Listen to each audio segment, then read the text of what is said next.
6 अगस्त 1945 Hiroshima शहर के ऊपर से बोइंग B-29 गुजरता हुआ दिखाई देता है। इस एयरक्राफ्ट में रखा है एक एटम बम। 8:15 जब यह बम हिरोशिमा पर गिराया जाता है। इस दिन हिरोशिमा में जो लोग इस दर्दनाक धमाके में बच जाते हैं वो बड़ी ही दर्दनाक कहानी सुनाते हैं। वो कहते हैं कि उन्हें पहले एक तेज चमकती हुई रोशनी दिखाई दी जिसकी वजह से बहुत से लोग अंधे हो गए। इसके बाद अचानक तेज आवाज इतनी जोर से कानों में बजती है जिससे कई लोग बहरे हो जाते हैं और 4000 डिग्री का टेम्परेचर जमीन पर था। इससे लोग कुछ ही पल में हवा में राख बन गए। ये चीज इतनी जल्दी हुई कि लोगों का साया वहां जमीन पर एक तरीके से रह ही गया। जो कुछ लोग शुरुआती हमले से बच गए वो समझ ही नहीं पाए कि हुआ क्या यहाँ पर। इससे पहले कि वो समझने की कोशिश करते इतनी तेज गर्म हवाएं चलने लगी कि एक गर्म और जानलेवा हवा का तूफान बन गया जिसने घरों, स्कूलों और अस्पतालों समेत सब तहस नहस कर दिया। कुछ मिनटों बाद हवाएं कम हुई। लोगों ने आसमान की तरफ देखा और उन्हें सिर्फ काला और जहरीला धुआं दिखाई दिया। लोगों की स्किन जलने लग गई थी। लोग प्यास के मारे तड़प रहे थे। ब्लास्ट के करीब आधे घंटे बाद बारिश आने लगती है। प्यासे लोगों में बच जाने की एक नई उम्मीद जाहिर हुई, मगर ये कोई आम बारिश नहीं थी बल्कि हवा में मौजूद जहरीली गैस की वजह से काली बारिश थी। बारिश का एक एक कतरा काले रंग का था। आसमान से काली बारिश टपक रही थी। जो लोग किसी भी वजह से बच गए उनमें से कई लोगों की मौत दरअसल कुछ दिनों बाद या महीनों बाद रेडिएशन की वजह से हुई। इस दर्दनाक वाक़े के बाद जापानीज हेड्स ने आपस में मिलना बहुत कम कर दिया और उन्होंने कहा, कौन सी बड़ी चीज हुई है, बस एक बड़ा बम ही तो गिरा है, सरेंडर का तो कोई सवाल ही नहीं उठता। जापान ने अभी भी सरेंडर करने से मना कर दिया।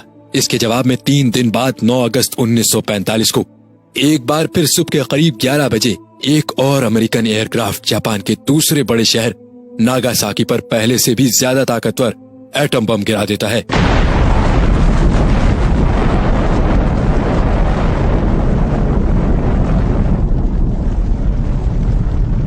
इस बम धमाके से आसमान में जो एक आग का गोला बनता है वो पहले से भी कई गुना ज्यादा बड़ा बनता है। कुछ ही पल में 40,000 से भी ज्यादा लोग मारे जाते हैं और लगभग सारा का सारा शहर मिनटों में तबाह हो जाता है।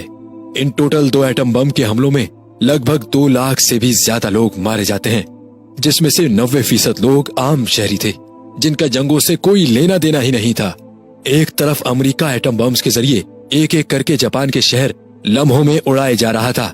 दूसरी तरफ रशिया, जो कि तब सोवियत यूनियन था, इसने भी जापान पर अपनी मिलिट्री से हमला कर दिया। जापान को हर तरफ से घेरा जा चुका था और दिन ब दिन जापानीज फौजी अपनी पोजीशन कमजोर करते जा रहे थे। आखिरकार जापानीज सुप्रीम काउंसिल में जापानीज मिलिट्री हेड्स बैठे और अपने आप को अमेरिका और दूसरी एलाइड पावर्स के हाथों सरेंडर करने का ऐलान कर दिया। The time is 9:05 a.m. The Japanese have been on board exactly 10 minutes. यूं वर्ल्ड वॉर 2 का इख्तिताम हुआ और जापानीज मजीद एटम बम्स का शिकार होने से बच गया। मगर यहाँ बड़ा सवाल ये भी खड़ा होता है, क्या अमेरिका का जापान पर एटम बम गिराना और 2 लाख से ज्यादा लोगों को कत्ल करना सही कदम था या नहीं? क्या बंद कमरे में किसी देश को दूसरे देश पर एटम बम गिराने का इख्तियार होना चाहिए? क्या यूएस प्रेसिडेंट को यह हक पहुंचता है कि इनका बंद कमरे में किया गया फैसला लम्हों में लाखों लोगों की जान ले ले? इस सवाल का जवाब तो बड़ा पेचीदा है, मगर एक्सपर्ट्स का कहना था कि इसके अलावा अमेरिका के पास और भी कई ऑप्शन थे जापान को हथियार डालने पर मजबूर करने के हवाले से। बहरहाल इस सब के बाद दुनिया ने वर्ल्ड वॉर 2 और एटॉमिक बम के असरात और तबाही से सबक सीखते हुए फैसला किया कि अब से नो एटम बम की पॉलिसी अपनाई जाए और होपफुली